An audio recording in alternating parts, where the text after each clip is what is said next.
amazing things and have incredible stories. And you're going to hear from them in just a minute. And they can also going to speak towards Omar's character. And just to ensure that Omar's head doesn't get so big that he can't fit out the door, we're going to have the most important speaker, Teddy Jallo. Omar is Teddy's husband. She'll be speaking later too before. And then, if we have time, we can squeeze Omar in at the end. All right, so we're going to go through a series of testimonials here, just a few minutes each. We have 5 people who all have amazing stories and have worked directly with Omar, have benefited from his friendship and his compassion and his service. And the first person I would like to call up is Night Jean.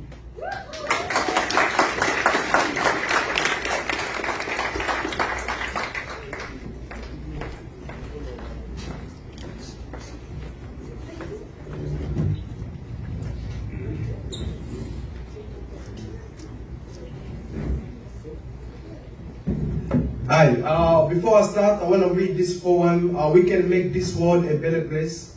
I wrote this poem when I first came to the United States as a refugee, and that's when I first met Dr. Omar.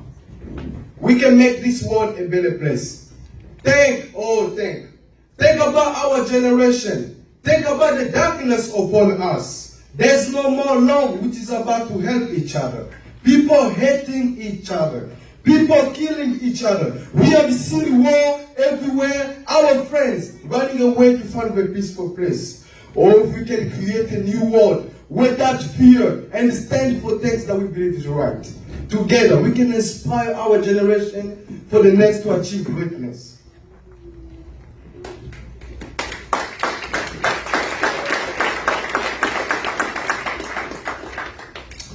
It's an honor to be here this evening. My name is Nigel Eve Mohingabo. I'm a Global Peace Ambassador, refugee advocate, poet, young champion at the United Nations High Commission for Refugees.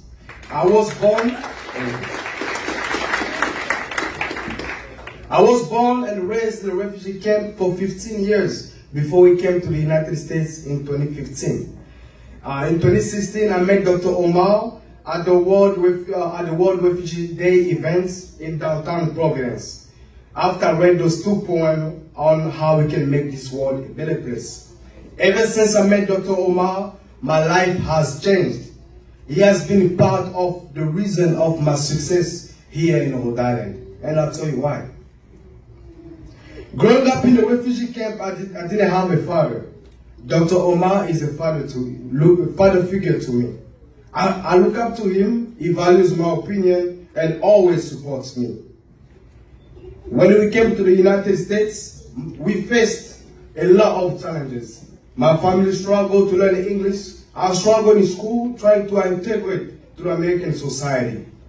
Dr. Omar helped me find a place in this new world.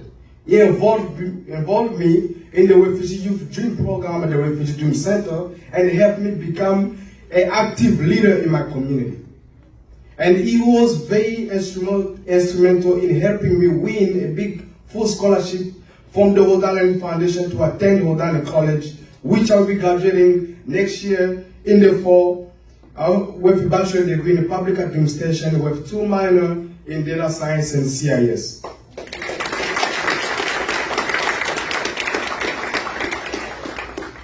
By his help and support didn't stop there. He made sure I joined other leadership programs, like the College Leadership Rhode Island, Skills Alright.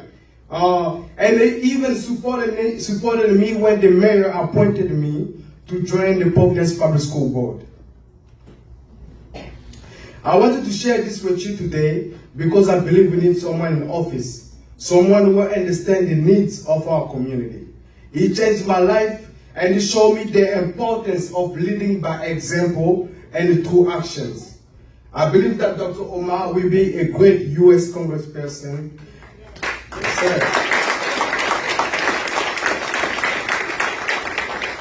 Because I know he will work tirelessly to represent the interests and the needs of all the great people of Rhode Island. Thank you.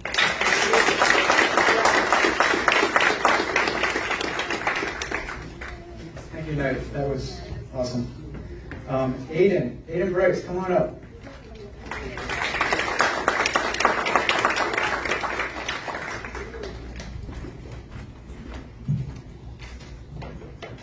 Hello, and thank you all for coming out tonight.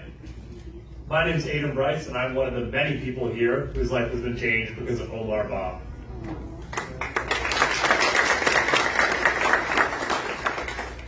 When I met Omar on my first day of work at the Refugee Dream Center, what I was most surprised by was his smile. I had never seen someone that looked that happy. And when I learned about the extent of his perseverance as a refugee, as a torture survivor, and as a human, I was even more surprised. He had so much joy despite those hardships, and I think it always showed in his interactions with others. Just about every day we had someone new walk into our office from some different walk of life. Some were refugees, some were business leaders, some were government employees, others were social workers. But all of them came in and met Omar with a big smile of their own. I think part of that's just because of Omar's obviously contagious personality that a lot of us know about. But I think another big part of it is his dedication, that being a dedication to working on behalf of others.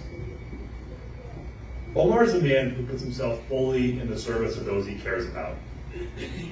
And when he does so, he has a way of bringing you along for the ride. I'll never forget some of the amazing moments we had watching our clients at the Refugee Dream Center obtain their citizenship, or the essential work we did during the COVID-19 pandemic, providing resources to our clients' families. Of course, we have our challenging days too, but even in those difficult moments, Omar has a way of persisting without flinching. And when you're with him for enough time, you start to do the same. I began my current job teaching at a low-resource high school last August. For those of you who know anything about teacher salaries, you can probably guess I didn't do this job for the pay. Instead, I did it because I wanted to help a population that I cared about, and I took that lesson from Omar. Omar has also inspired me to use my passion for the law in support of refugee populations. And because of him, I'll be attending law school next fall at Stanford.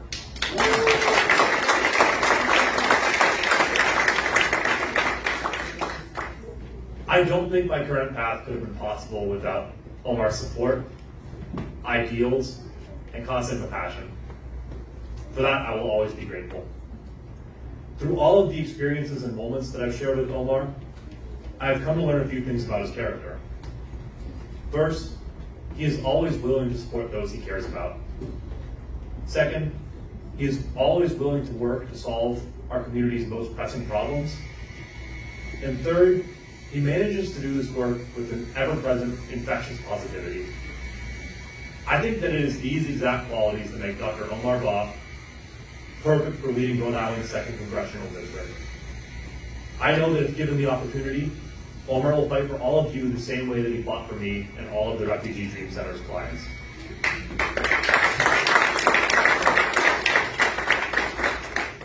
I am proud to know him, and I cannot think of any person more fit to represent our community.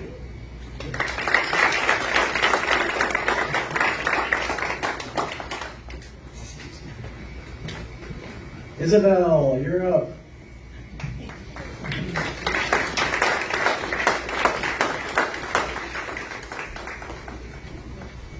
Come on up, Isabel, come on here.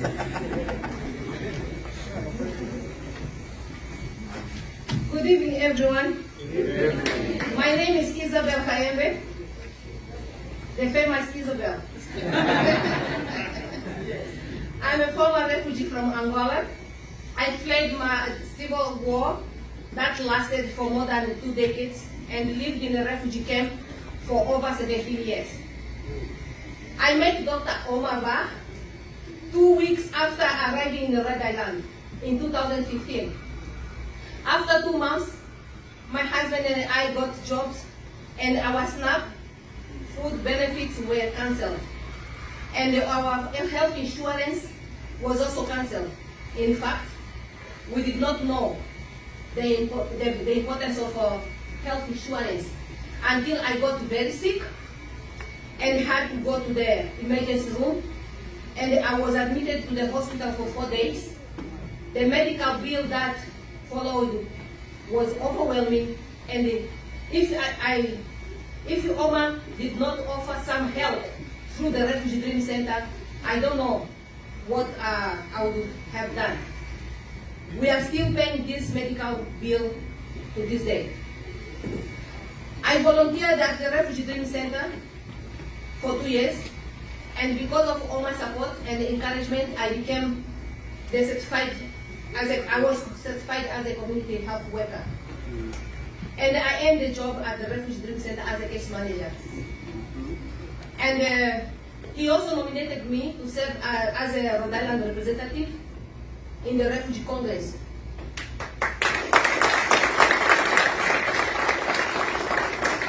The Refugee Congress is a national advocacy organization. He saw potential in me, like he does in so many others, that I did not see in myself. He's always thinking about how he can help people to better themselves, how he can give people a hand up so they can become self-sufficient.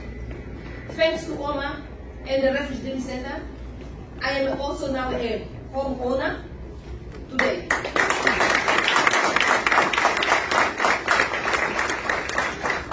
Meeting Omar has a remarkable difference in my life. Omar is a man of integrity. He focuses on developing others, and he is an effective cross-cultural communicator, self-confident, persuasive, and honest. Oh, I didn't forget. One more thing.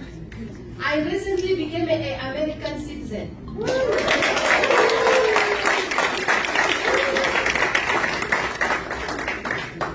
And I just want to let you know, I never voted in my life. To vote for the first time in this country is an honor and a privilege for me.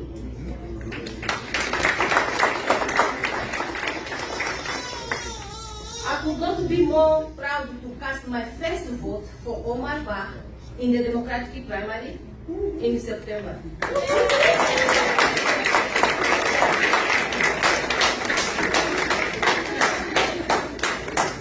And again in general election on November 8th.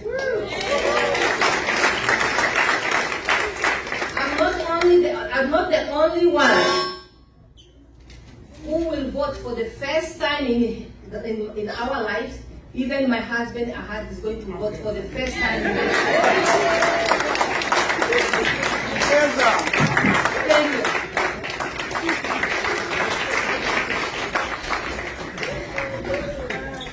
Thank you, Isabel. That was awesome.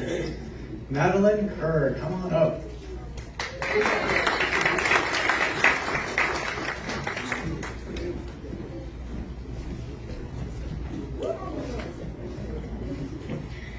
Good evening, everybody. Good evening.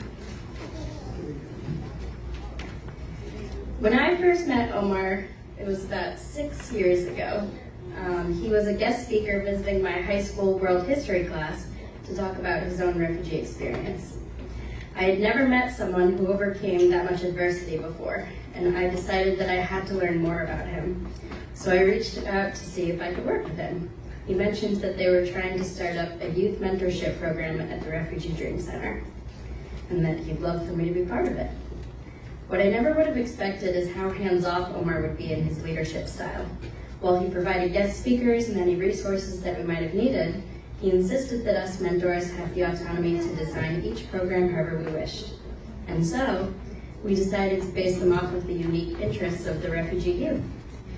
I got to work alongside many mentor refugees my own age, like Night Jean, and we got to plan out days where we painted and flew kites, played soccer games, practiced poetry, and held discussions about social justice. 5 years later, the Youth Mentorship Program has more members than ever, thanks to Omar, and its annual fundraiser that I launched in its first year, known as an Evening of Advocacy, is going strong.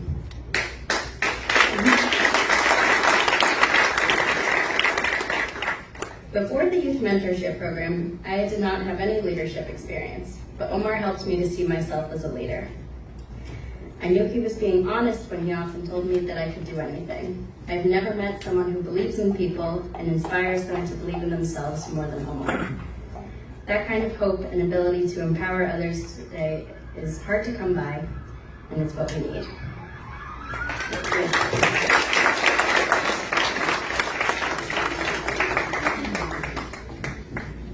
Our last speaker will be Mon-Friday.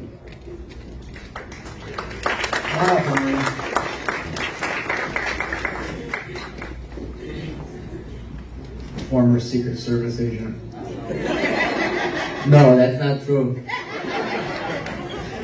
Hi everyone, my name is Amin Fakiri. I'm from Afghanistan.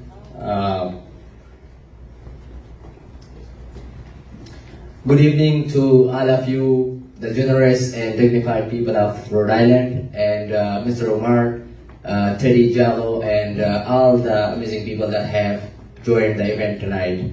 I'm so happy and so glad to be here tonight and to raise my voice as a community leader from my people, to raise my voice for Omar.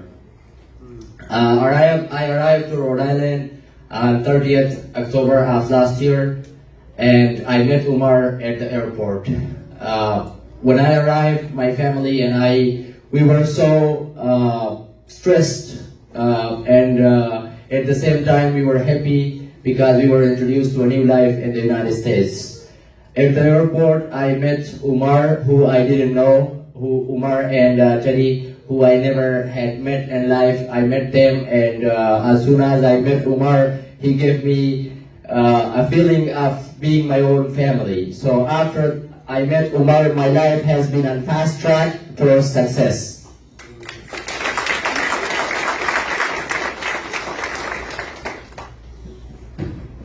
You know, there is nothing harder than perhaps leaving your own country, the country where you have crawled and where you have stayed and where you were brought to this world. I had to leave because I worked for the United States government, and the government I was a part of was overthrown by the Taliban regime in Afghanistan. And of course, you all know the story of Omar, how he left his country. Omar left his country because he raised his voice for justice, equality, and he told the ruler of his country to stop corruption and make a peaceful life for all his people. But his ruler did not listen to him. He chased him down and he wanted to arrest him. Thank God that today we are here in the United States, and we are here to talk about justice and talk about equality and equal life for all of us. Omar has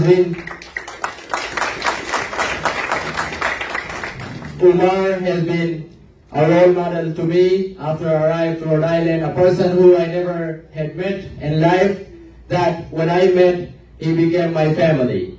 He became my role model, and I'm sure he is a role model to all of you and to those around him. Omar is an amazing personality and always a positive person. Every time I have met Omar, Omar has had a big smile on his face and has welcomed me with open arms, and has welcomed my people with open arms to the Refugee Dream Center. As you all may know, that there is 410 Afghan families, and the Refugee Dream Center has met all of them almost. The Refugee Dream Center have got them jobs, and the Refugee Dream Center and Omar have helped them become stable towards their new life in the United States.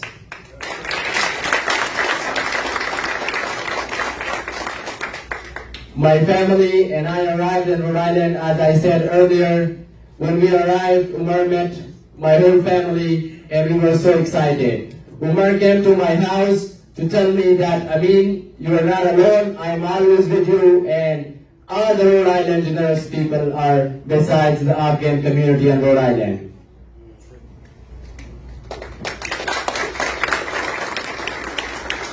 When I arrived to Rhode Island,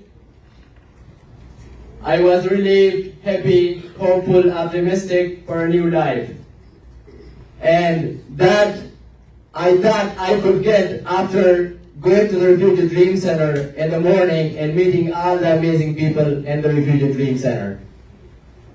On the second week of my arrival to Rhode Island, I got a call from Omar and the Refugee Dream Center telling me that we have a big and a successful job for you.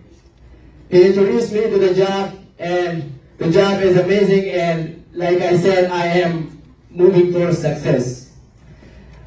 I have a lot to talk about Omar, but I would like to just emphasize that Omar is a positive and an amazing person to be a congressman for the Rhode Island people, to represent the Rhode Island in Congress, in the United States Congress, to have Omar there to raise a voice for the refugees, for the homeless, and for the injustice and for the corruption that has been going on. So thank you all for listening to me and hearing me about Omar. Give it up for Omar and his team.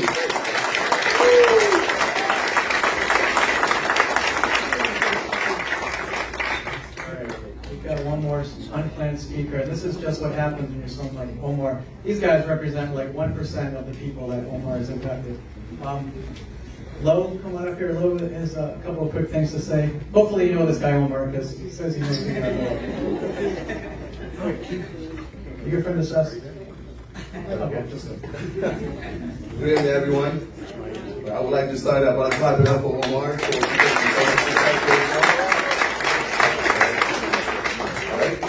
My story is similar to the person that was just here. My family and I came to Rhode Island exactly September 1st of 2010. We see Omar at the refugee center, but Omar was also with the people that was coming to pick us up at the airport. I think that was huge. My family and I, my mom, as you can see over there, we came from Senegal. We did not know anybody here, and coming to Rhode Island, we don't have any family member, nobody that we can relate to, whatnot. So that's just kind of speak volume to Omar and his leadership and his assistance and the resources that he has provided me and my family. And I'm sure with a lot of families here, that's why we're all here to support him, because he has such a great leadership. And he also has provided us, many assistance, with individual growth or family orientation, whether it is to help us get jobs and whatnot. So I think that really speaks volume to who he is as a person. But, he also is a great husband. Teddy, I know them since I got here. I think the whole family been great to me and my family, and I'm sure if they've been great to me and my family, it's been great to all of you. That's why you all be here to support him. 3 things I want to say before I end this one. First, we have to support, and in order to support, being here is huge. It's very important. But we have to make sure that, when the day to vote comes, we all have to get up and go there and vote. That is very important, That's the most important thing. And the other thing I was going to say is that, to help this campaign, a donation will be huge. Whether you can do it today at the front door, or we have some, cards that with a coupon code, and you can use that to donate. It doesn't have to be today. I know we all have families. Everything's expensive in this world. We all know, but anything would help. If you can do that, whether it's today or tomorrow, that would be huge. We're gonna help Omar, and here we go. I will say clap one more time for Omar and everybody for their time.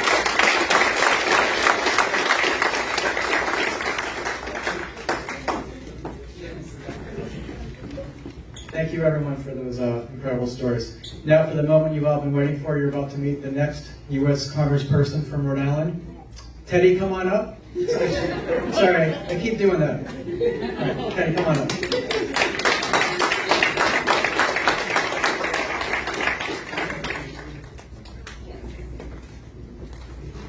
I think Omar will sue you now. Well, good evening, everyone, and thank you so much for taking the time and coming to join us here today. This means a lot to us. I'm asked to introduce Omar, but guess what? I think all the testimonials said it all. So actually, I just have a little bit to say about the audacity that Omar had when we first met. He just looked at me in the face and said, "Look, you're gonna be my wife one day." I don't know how he did it, but yes, I am his wife, and I never ever regret a second that we are together. Omar and I grew up in the rural Gambia. Our villages were far from each other, but we kind of share the same hard life growing up in the Gambia. Aaron, you talked about Omar going to school without shoes. Yes, that is so true. I happened to go to school because I met a lady who was wearing a purple dress. And I tried to convince my mother to buy me that purple dress. Well, fortunately, my mom told me she cannot afford it, but in order to have the purple dress, I need to go to school and be able to work with the government to buy my purple dress. So I went to school, and here I am today. I can buy any purple dress I want.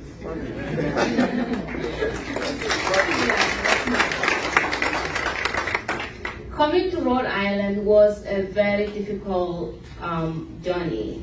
Omar was a wanted person in the Gambia for being a truthful person, for fighting for people who need it, for having the audacity to stand up for a dictator. In the entire country, you can count people like Omar. There are not many at all. Omar did not care whether he was jailed or beaten, or whether all those threats coming to him. But he will wake up every day, go out to work and write what he has to write to make sure everybody is free and everybody is equal. So Omar was writing, he was never afraid, we were afraid, and we always had the conversation, but then he had this big smile on his face that we said, you know what, everything is okay. If I have to die for fighting for people, I will. If I have to go to jail just to make sure people are free, if I have to go to jail just for the freedom of others, I will go to jail. Then all I could do is to support him. After 2 months of marriage, he had to leave. Then I was back in the Gambia until, with the help of Senator Jackery, I was able to join him after 2 years living in the United States. But when I joined Omar, he was totally different, because Omar was here taking all the opportunities that America can give. He will go to school every day. He will go to work every day. After work, he will go to school, and he will tell me, if you want to succeed in the United States, you don't have to stop, you have to go to school too. So I went to school myself. But Omar was able to finish his bachelor's degree. Omar went to have a master's degree. Guess what? When he was in his first master's degree, the last year, he was already enrolled into a second master's degree. Then after finishing his second master's degree, I thought that is it. But he was again enrolled into a PhD. And now Omar is a psychologist. He's a doctor in psychology. I always tell him that. Every psychology needs a psychologist. I am his psychologist. Yeah. So we built the Refugee Dream Center together. Omar, I found Omar doing the same thing in Rhode Island, what he was doing in Gambia. He was reading even mails for refugees. He will go to their houses, read their mails, help them with jobs, without getting paid. He will leave his, after work, his free time, he will use it to go from one house to another to do home visits. Some houses were in a very bad conditions, but Omar will advocate for those refugees to be for the houses to be replaced, or for them to be moved out of those houses because they were full of lead poison. Then I realized, you know what, this is a good call. Then we started the Refugee Dream Center. Now we serve more than almost 3,000 refugees around Rhode Island. And we help them with everything. We raise money. We are now $1 million organization.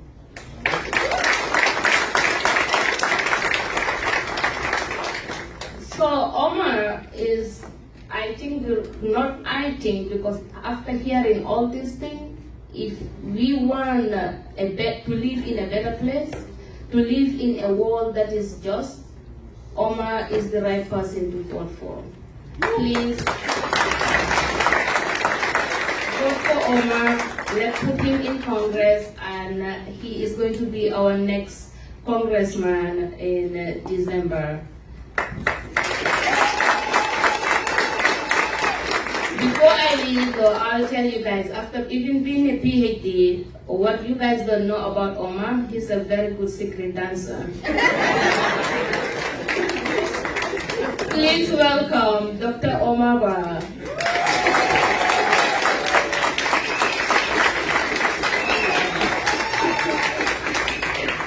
Well, thank you, Congressman, next Congressman. But I just wanted to begin by thanking all the speakers, because I think after all that was said, I'm actually blushing. It's been amazing, thank you. I want to begin by thanking my family.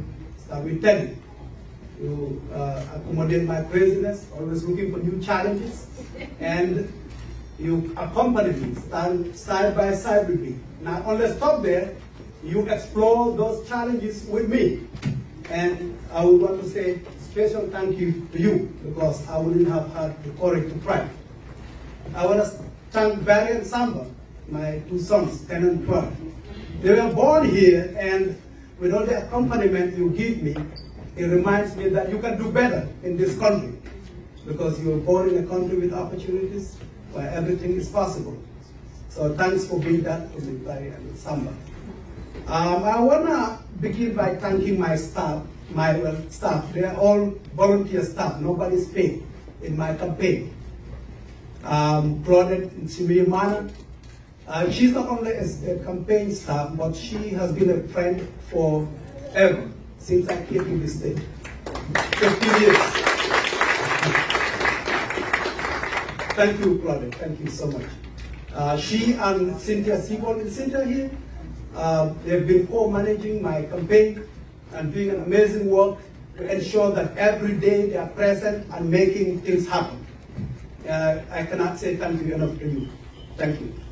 I want to also thank Aaron Rome, who is, well, you already met Aaron. He talked about all the pizza and all the other stuff, special to Rhode Island.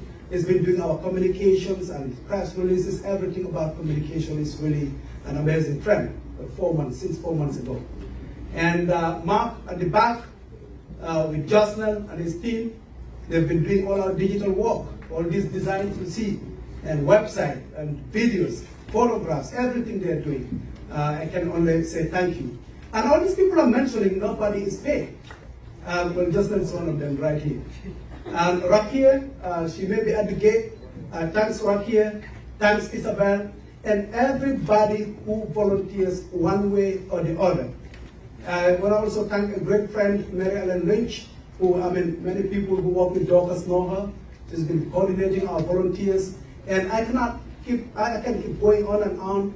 You guys make me feel special. When they raise millions, we have the people who do the free work, so we can challenge them. So I want to, most importantly, thank you, all of you, for coming here, because your coming means a lot to me. And I want to tell you why I'm supposed to be the best candidate to represent you in the US Congress. You know, my coming to this country is a story of decades that started in a small village in Gambia. When we say village in Africa, it means a place where there's no opportunities, no electricity, no water, and it was so isolated. I would see a car probably once a year when I contracted malaria to go to the hospital, the closest hospital, using a donkey cart as an ambulance. And I first was drawn to the issue of justice, social justice, because of two things: my mother and my brother. My brother was the oldest of my family, my siblings. He had epilepsy. If you are familiar with African cultures, that draws a lot of stigma and shame and ostracism. And by default, being the second child, I became the caregiver, supporting my mom, we lived in an extended family of over 30 people. She was doing every domestic work, going around fetching water, putting those pans, heavy pans of water on her head, and going around doing laundry for everybody, cooking for everybody, taking care of the children, doing all the domestic work, and she was a teen mother. And because of that, I could not forgive the fact that my mother was going through that, and my brother was going through that. So I said I want to solve the problem, which was to solve the problem of women and my mother's problems, and I wanted education to get her support, and I needed the money to take care of my mother, but get her out of that domestic violence situation. Because my mother was not unique. That was the special situation for almost everybody in that village. And most importantly, girls, even boys, would not have the access to go to school. Most of the girls dropped out of college, or out of school when they were in their teens, forced into marriages. My mom did not even have that chance to go to school. And I was motivated to get an education because I thought that is the best way to help her, to help women, to help children, girls like her. Get an education so that I can be an advocate, have a voice and help her. But get the money, like take the purple dress, and take care of her. Because they are women, take care of themselves. They take care of the children. They are the custodians of the family. When the men have money, they marry many wives, and so the women take care of the children. They are the custodians of the family. So luckily for me, I was able to get an education because I was motivated by that. It was not easy going to school, crossing the thick forest, walking for miles barefooted, often under the scorching African sun, often being bullied under the threat of attack by wild animals. But I still persevered. There was no motivation to go to school because you often are very few people doing that. By the time I finished high school, which was very rare, just a few of us in that village, my country, the Gambia, then my former country, had been overtaken by a warlord. So people who saw the complacency in the democracy of that country and took up arms and took over the country, overthrew the constitution. And that amplified my quest for social justice. One day I visited the courts, I saw people in shackles and chains. Their waists and hands and legs were chained. When I asked, they told me these people were chained because they spoke out against the dictator, against the government. So I said to myself, I must be a lawyer to fight for women like my mother, to fight for girls like the girls who are not going to school in my village, but also to defend the people who are suffering under the new illegal government in that country. And that did not work out. If you are familiar with those kinds of countries, the higher education is not even common. The only thing I could do was to go to school for 2 years in a community college, pre-law. And that was the end of the journey for me. One, I could not pay. I think I still owe them. I never paid. 2 years. That was the end of the journey to be a lawyer, to fight for people. Then I walked into a small newspaper. I said to them, well, I wanted to be a lawyer, and I go to the courts and I see a lot of things that should be talked about. And they encouraged me to start writing. But I said, well, this is exciting. This is my new way of becoming a lawyer, by being a journalist. Because the bottom line is I could not be quiet in a country where I did not have a voice or did not talk about issues that matter to me or did not engage in issues that matter to me. I was already confident and built by my mother's suffering. I could not stop. I would rather die than be quiet. So I started writing, and the idea was to give a voice to the voiceless, give a voice to myself, and create a platform where everybody engaged and participated in issues that matter to them in that country. And I kept going. It was not easy because I was arrested and tortured at a military barracks. Seriously tortured, stabbed with bayonet wounds, with military bayonets. When I was released, no hospital in that country would treat me because they were afraid I was a military victim and they would also be in trouble. And to cut a long story short, I had to flee the Gambia when the dictator found out I was investigating human rights abuses, mass murders, burial of people in mass graves, and declared me a wanted man in 2006.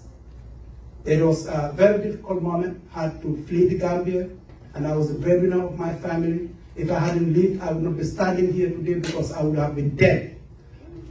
My pictures were on TV as a wanted man, as if I was a criminal. I ended up in Senegal and in Ghana.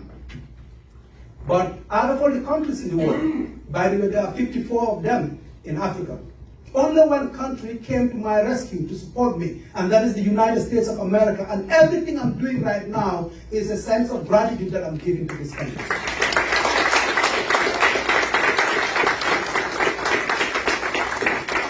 And if you're familiar with the story of an immigrant, a refugee, an asylum seeker, you know the hardest thing that can happen is coming to a country not knowing. You often don't know where you're going until the day before your arrival. You come in here. When I came, I had no family. Well, being from Africa's smallest nation, it was easy to come and find no community here. I did not have family or friend or community. I was anxious and traumatized, very lonely. As I said, my brother was arrested and tortured, my father was arrested and tortured, and my wife's movement was restricted for 3 years. Thanks to Jack Reed, the senior senator from Rhode Island, helped my wife to reunite with me. And I'm grateful, profoundly grateful until today, and that is why I have my children born in America, and the greatest nation where they will have better opportunities than me. And when I came, I was a little bit hopeless. As I said, I did not have any opportunities. I did not know what to do with my life. But I knew one thing, that I was free. And when you are free, anything can happen. People gave me hope when I had none. They gave me opportunities when I knew there was no road for me. Within 19 days, I got a job at a bank. And I started entering data. And that was the opening of opportunities for me. And when I got that job, the first thing I did was to call the welfare office on Elmwood. I said to them, I want to cut my food stamps, I want to cut my Medicare. They said, no, we don't get those kinds of calls. I said, you know, if I don't cut it, that means I'm not grateful. I'm so grateful I have a job and I can take care of myself. I always, from that day, wanted to be an example. I wanted to be a role model, and that meant giving tough challenges to myself. And I kept going. I heard about education, that there was potential for student loans and scholarships and everything, but because people gave me hope and opportunities, I said, I'm going to do it. I took a lot of loans, scholarships, and I tried. Within 2.5 years, I got a bachelor's degree from URI. I was taking 5-6 classes every time. I mean, it was like I'm crazy. And as Debbie said, I did a master's degree. Before it ended, I was already enrolled with another master's degree. Then I did a PhD, because I knew I wanted to give myself the challenge and the hard time, so that I'll struggle and others can look up to me, not only do well, but do better than me. If you know, that freedom and opportunities given to me in America always reminded me of that village and that of the Gambia. That, I mean, it was not possible. Even if I was not forced into exile, I would never have had a bachelor's degree. So I became impatient. Any opportunity that came my way, I used it. And not only to achieve that dream, but I wanted to achieve it and be a role model for others to look up to me. And the moment I got that education, I started doing things that will continue to make them see me as a role model. I bought a home within 4 years, got that education, and I thought about one thing. I came across a quote from Eunice Kennedy Shriver. She said that there is no joy like the joy in unleashing the human spirit.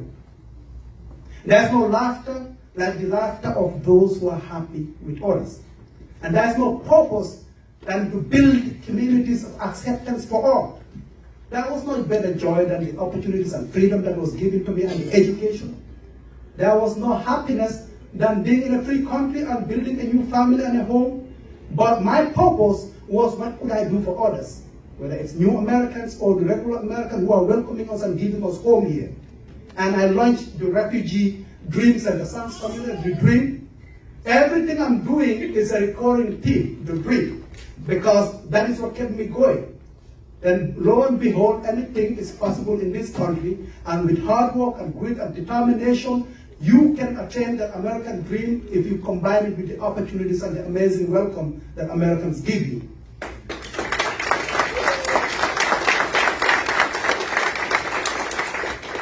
And at the Refugee Dream Center, that's what we've been doing, giving home for people, home away from home, creating opportunities, doing case management, language challenges, language translation, mentoring hundreds of youth a year, providing assistance. Before COVID, when this rent relief started, we were doing that, giving people checks for their rental assistance, gas assistance, electricity assistance, every basic human needs, buying food and distributing to hundreds of families.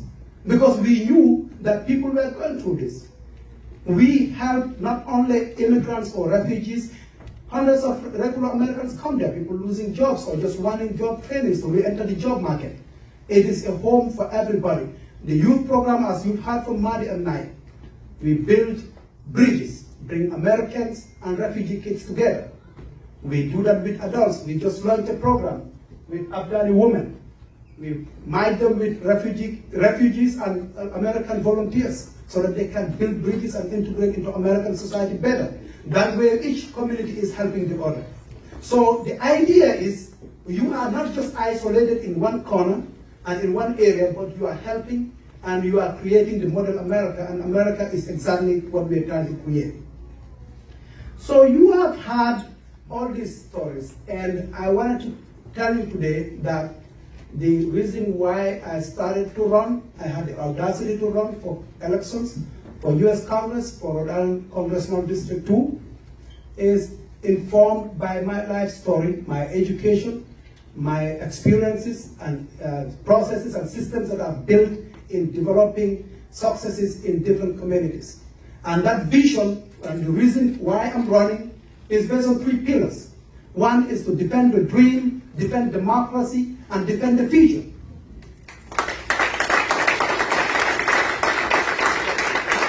I believe if you provide rental assistance for people, that is defending the dream. If you provide child tax credits and extend that, that means defending the American dream. If you provide housing, that means defending the dream. Healthcare is very important. It's not accessible, it's expensive, and drugs are expensive. My wife was generous not to tell you part of her story. In 2006, we were told she had breast cancer. And until today, we are going through expensive treatments and surgeries that she's still encountering 6 years down the line. And part of the reason why she was diagnosed almost late, stage 3, was because we were complacent. We were afraid to go. We did not want to deal with the co-pays. Go there, there's a co-pay, there are prescription drugs. So by the time she went to the hospital, it was too late, almost late. And that is why healthcare is not only because it's expensive, but it's personal to me. We need to make healthcare accessible and prescription drugs available and affordable to people, and I think that means offering and defending the American dream. You walk in almost every street, in any major city and town in this state, you will find homelessness, no matter how hot the weather is, no matter how cold it is. And I cannot fathom and understand why in this country with so much abundance, people will be sleeping in the streets. And I think if we provide enough housing that are affordable and for everybody, that is defending the American dream, guys. Mental health is a big challenge. We cannot be watching people struggle with their challenges. Mental illness carries a lot of problems that has to do with stigma and access. We need to invest from the federal government to ensure that Americans are supported and guided. That is the American dream. We also are doing this to defend democracy, and I think the best place to do it is in Congress. As someone who has fought and stood up to a dictator who was killing people and destroying freedom, I think I'm better positioned to fight and defend democracy. And by the way, democracy is more on the track today in this country than ever before. We cannot be complacent. If we hold Trump and his accomplices who wanted to overthrow our government on January 6th accountable, that is defending democracy. And by the way, if the Republicans win the House, you know what will happen. They are potentially they can steal the next election, and they will do that with impunity. That would mean democracy that has endured for over 250 years, that has been a model for the entire world, would be essentially over.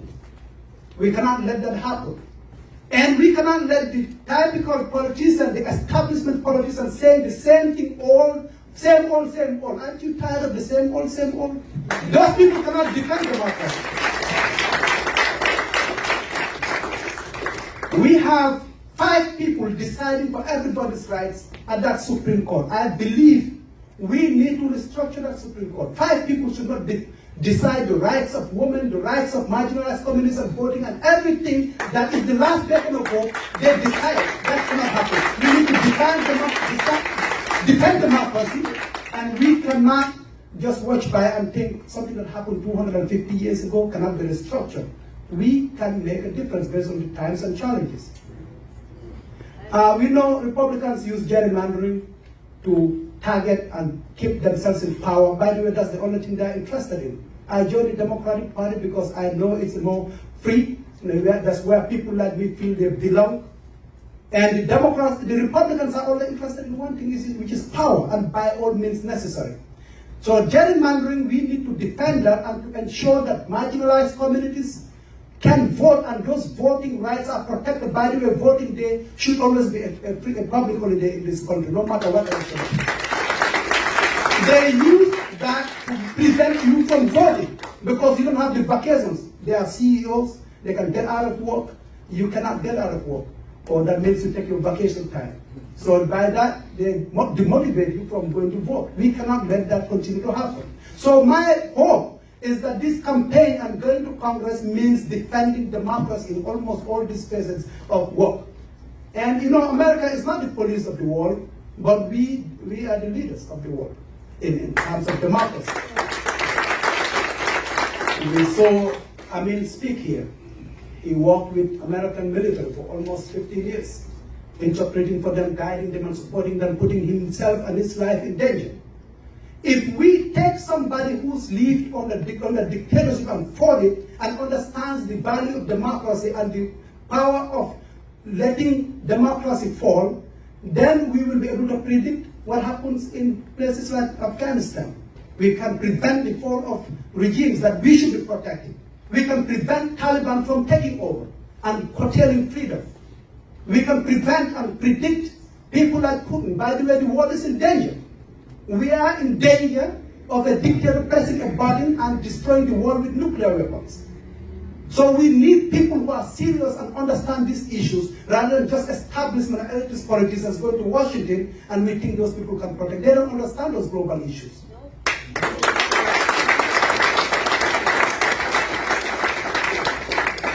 Guys, finally, we need to do this for the future.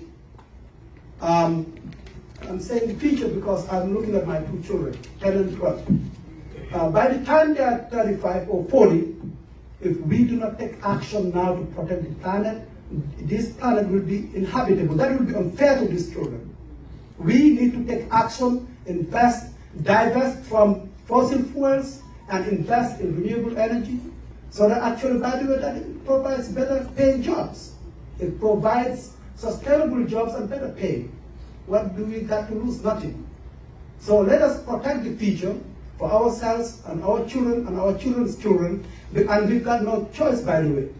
There is already drought happening across the world, floodings, potential tsunamis, and it affects everybody in every corner of this world. So we need to take action and protect the future. We also need to invest in early childhood education, because we invest in those children, their future will be a success, and that means success of this country and by extension the world. We cannot ignore the importance of job trainings and free community college. By the way, I'm one of the first proponents of free community college in this state. I remember about 7 years ago, I was part of Race in Rhode Island series at the Providence Journal. And I faced up Gina Armando and advocated for that. She did not even give me an answer then because it was new. But I'm glad Gina posed that, and now community college is free in this state, and we want to advocate to extend that to every American. We cannot have our children leaving college with mortgage-level student loans, and we expect them to succeed. So we need to protect the future. Ladies and gentlemen, you've heard all these policies and positions and the vision that I want to bring to this country. But the bottom line is everybody can say that, everybody can talk tough, everybody can say good things, everybody can support a good cause. But what we need to look at is the difference. How am I different from them? By the way, everybody can claim progressive, talk about the Supreme Court, talk about the rights of people or climate change. But the difference is we are talking about a candidate who came here 15 years ago from refugee to doctor. And this country gave that to me. From somebody fleeing persecution to somebody living freely and happily and comfortably in a state founded by a refugee.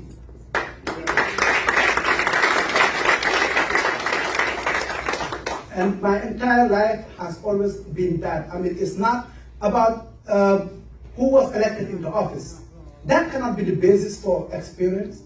Experience means people at odd hours serving thousands of people, receiving calls, helping change lives, making a difference, connecting communities, helping them get out of poverty.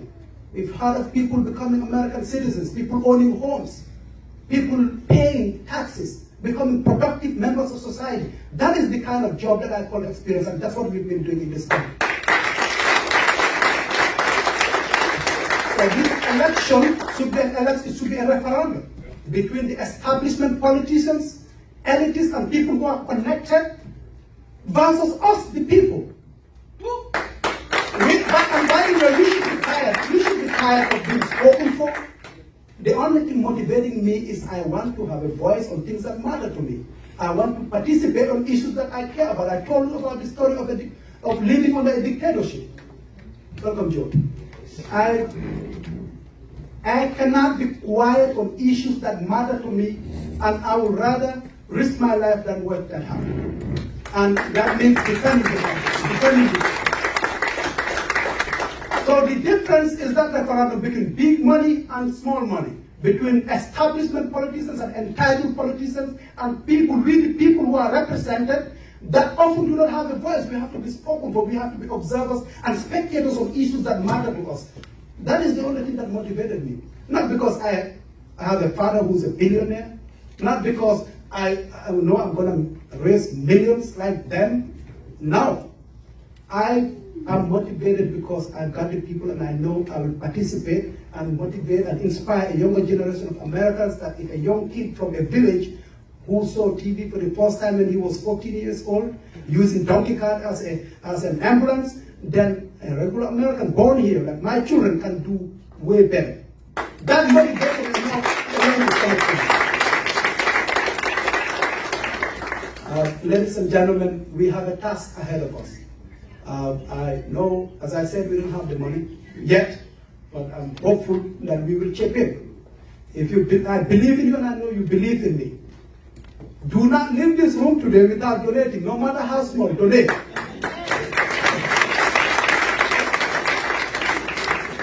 Sign up to volunteer.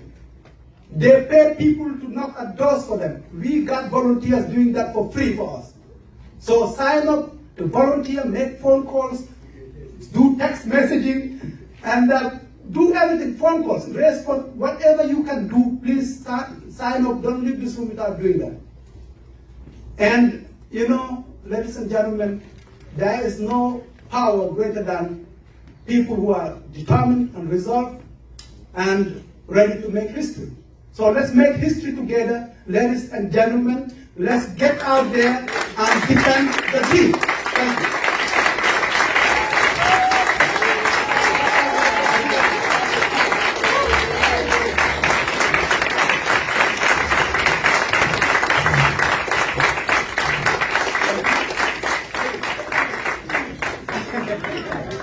Thank you.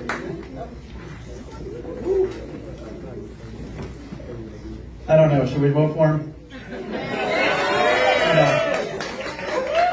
So you've heard the pitch. In a moment, one of our team members, Mary Ellen, is going to get up here and let you know how you can help. It is true, we don't have a lot of money yet. We have all of you, and we need more of you.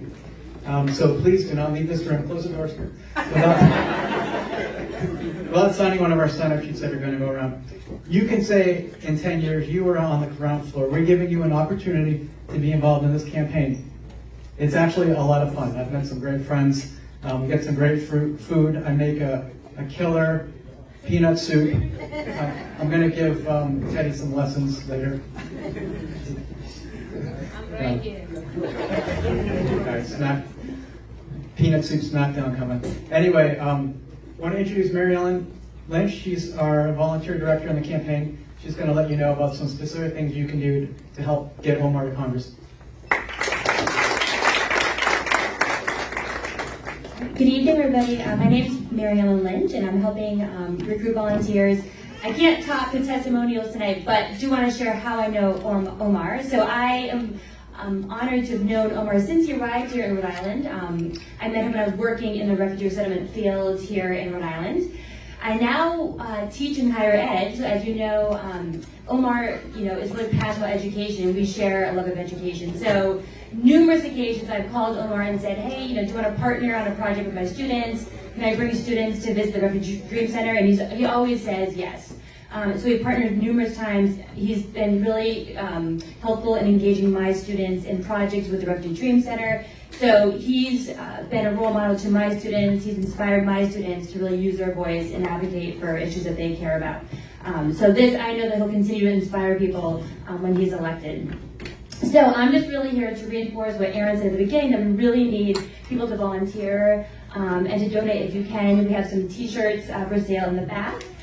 Several of our volunteers have clipboards, so if you're interested in volunteering, please go up to myself or someone with a clipboard and sign up to volunteer. You can volunteer in many different ways, helping with canvassing, our social media campaign, texting and making phone calls, or in any other capacity that you're able to. We would really greatly appreciate it. So thank you so much.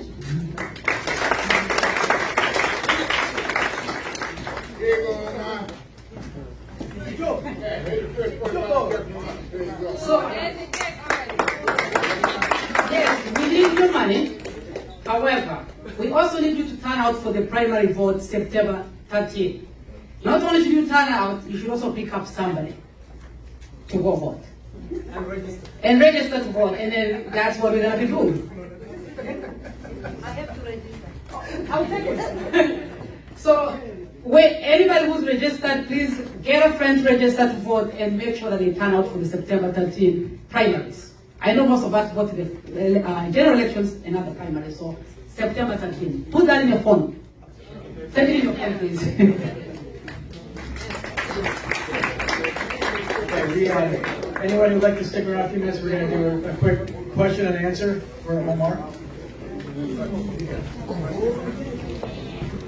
Folks, my name is Paul Levon. I am the managing editor of the Rhode Island Wave newspaper. This month's issue, May, we have an interview with Dr. Bob.